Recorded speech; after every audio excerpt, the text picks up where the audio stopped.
Most of us were taught that we earn rest later. What if we practice it now?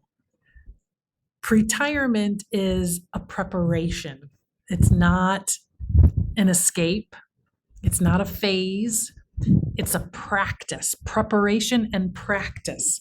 So today, let's talk about designing a pre-retirement life before you're allowed to rest. My name is Amy Palmer. I am your Gen X Big Sister. So let's get into it. What we were taught that rest comes after everything else is done and used as a reward for hard work. We were taught productivity determines your worth, how productive you are, how much you get done, how much you achieve in your life, how many things you can check off the list, how many titles you can get or initials after your name. That's your worth. We were taught that slowing down means falling behind and that others were going to be getting ahead and that you weren't going to be able to get back up there. And we were ultimately taught that retirement is the reward. That someday it will come. Someday you will rest.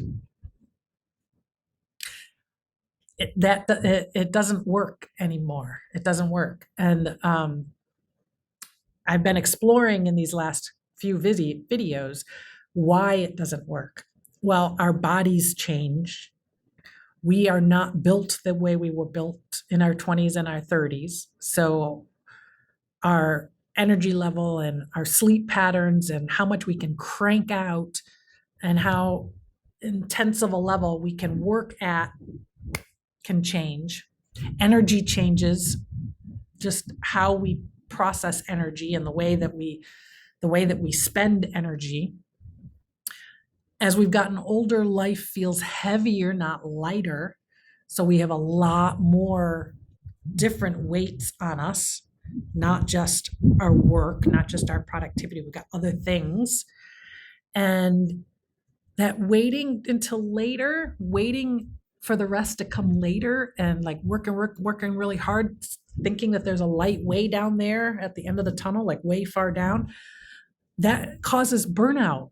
That's not motivation. Like you're running really fast. You see that light at the end of the tunnel. You're running down the tunnel. You're running and you're running, and it just doesn't. The light is not getting any closer, and you're just running and running, and the tunnel's just going and going. That you're going to crash and burn out. That's not motivating to try to get to that light. So what pre-retirement is, like I mentioned, it's a practice. It's not a phase. So we are intentionally designing what we want this season, this era to look like. How do we want to move in the world? How do we want to experience the world? And how do we want the world to experience us? We're learning to live with less urgency. And I got to tell you, this is a hard one for me. I'm definitely somebody who operates on a high level of urgency and impatience around certain things. So learning to let go of some of that this doesn't need to be done by this particular moment, or at least this much of it doesn't need to be done by this particular moment, letting go of some of that. It's a practice about designing days that don't drain you, that it's a faucet, not a drain. It's pouring into you. It's giving you life. It's making you feel invigorated, like having days that do that, and training your nervous system for ease and how to respond to all of these impulses coming your way. That's what retirement looks like. So we're designing a beautiful life for ourselves. And when and if we transition into retirement, it is not such a smack in the face.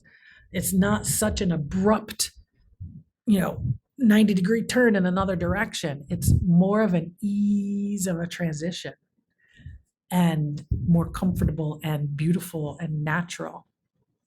You don't have to overhaul your whole life to do it. You can absolutely start small.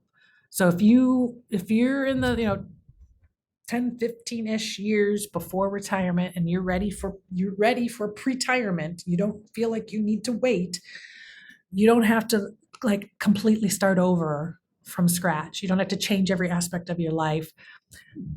Start small. Start with one thing. Maybe you start with your mornings, how you spend your mornings.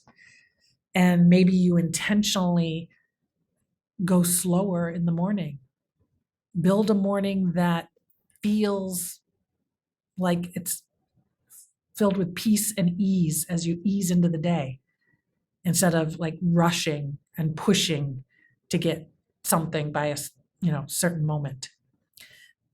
Maybe it's about making having a more predictable rhythm to your day and making fewer daily decisions.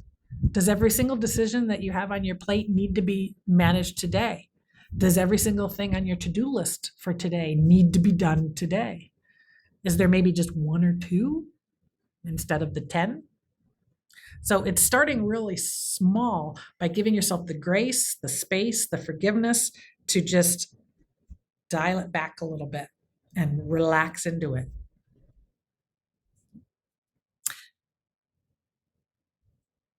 As you approach this gently, you will see that it can manifest and it can evolve into other things in your life. It can change how you approach work.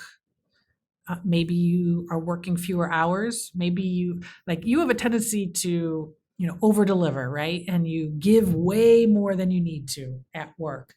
Maybe you're not doing that as much. Maybe you're giving as much as you need to at work and you don't need to go any further than that. Maybe you're attending less meetings at work.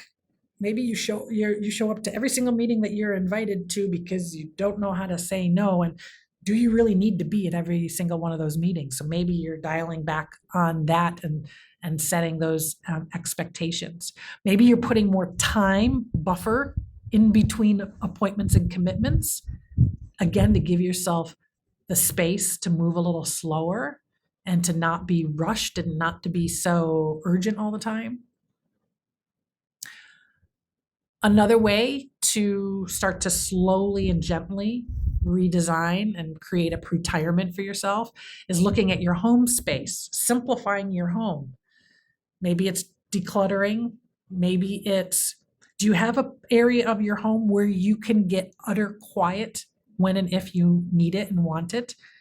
So trying to design a space and a way to get quiet and to have silence and to have peaceful solitude.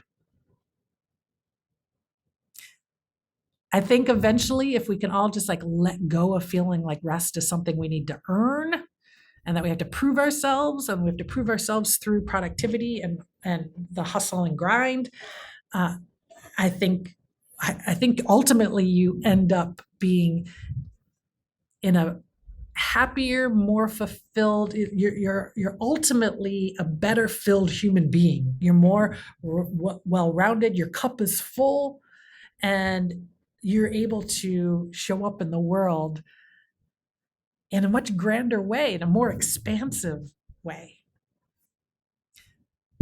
So think about it, food for thought. Let me know what's one thing that you are willing to do to redesign your life and to start a practice of pretirement. Leave it in the comments. My name is Amy Palmer. Please remember to like and subscribe to this channel. This is your GenX Big Sister signing off.